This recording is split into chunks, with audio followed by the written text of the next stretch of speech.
అందరూ నమస్కారం అండి. మంగళవారం రోజు వచ్చిందండి. మంగళవారం మాట్లాడడానికి రోజా మెగా డిఎస్సి పేపర్ లీక్ అయింది, అవకతవకలు జరిగాయి కాబట్టి అర్జెంటుగా నారా లోకేష్ గారిని రాజీనామా చేయాలి అని ఈ రోజు రోడ్డు మీదకి ఈ జబర్దస్త్ రోజా గబ్బు రోజా రావడం జరిగింది. ఇదేమన్నా రోజా వీడియోలు అనుకున్నావా ఈజీగా లీక్ అవడానికి? డిఎస్సి పేపర్ అంత ఈజీగా లీక్ అవ్వదు. ఆ సంగతి ఈ గబ్బు రోజాకి ఈ జగన్మోహన్ రెడ్డికి కూడా తెలుసు. కాకపోతే ఈ విద్యార్థుల మీద జనాల మీద వీళ్ళకి ఏదో ప్రేమ ఉన్నట్టు వీళ్ళేదో ప్రేమ కురిపిస్తున్నట్టు ఒక నాటకం, ఒక షో మాత్రమే.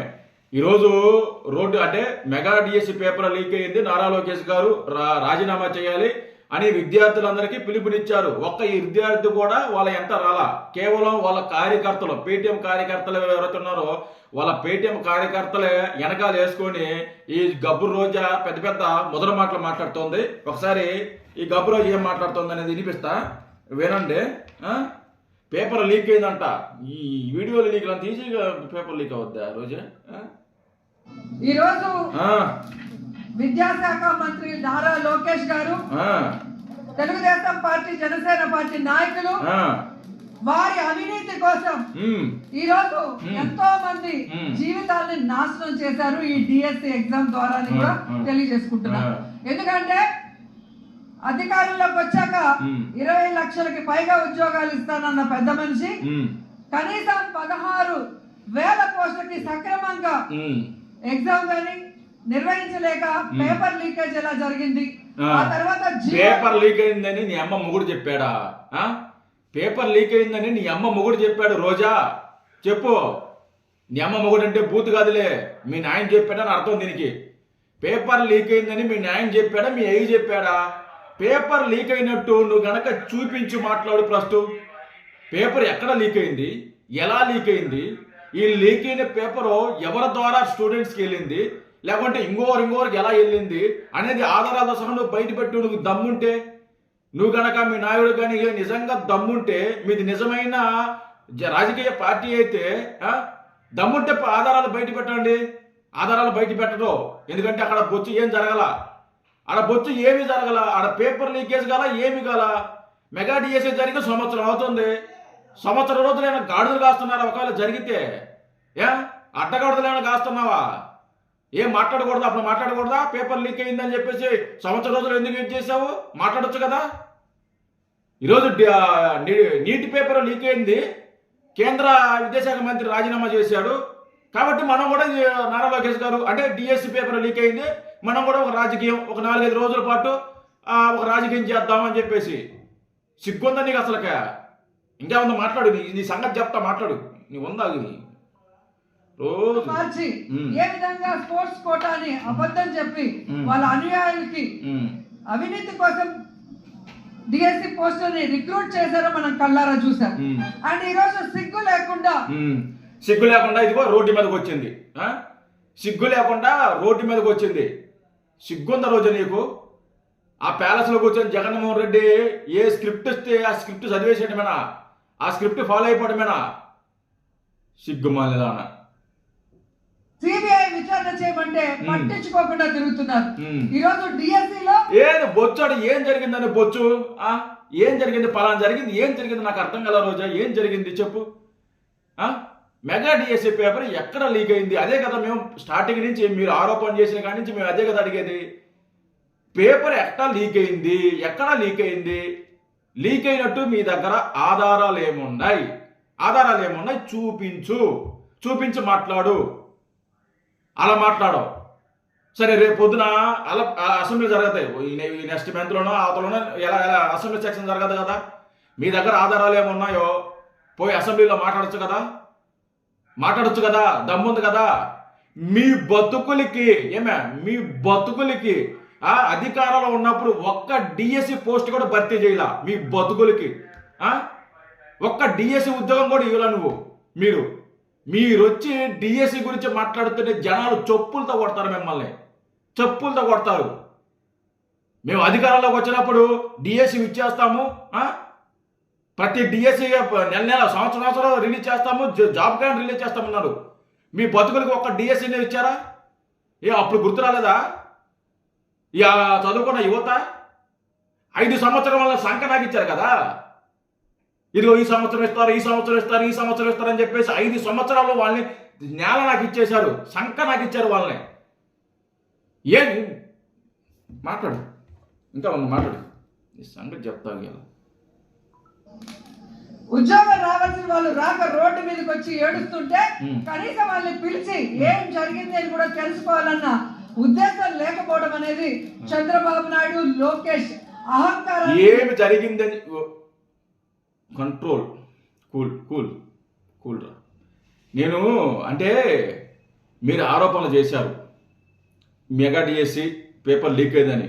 జగన్మోహన్ రెడ్డిని కొంతమంది పేటీఎం కార్యకర్తలు కలిశారు.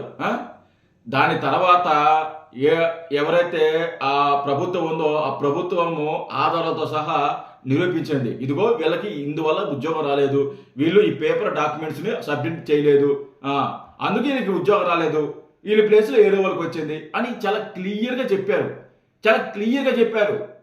అయినా సిగ్గు రాకుండా మళ్ళీ అదే పాట పాడతావు నువ్వు, అదే పాట, అదే అదే అదే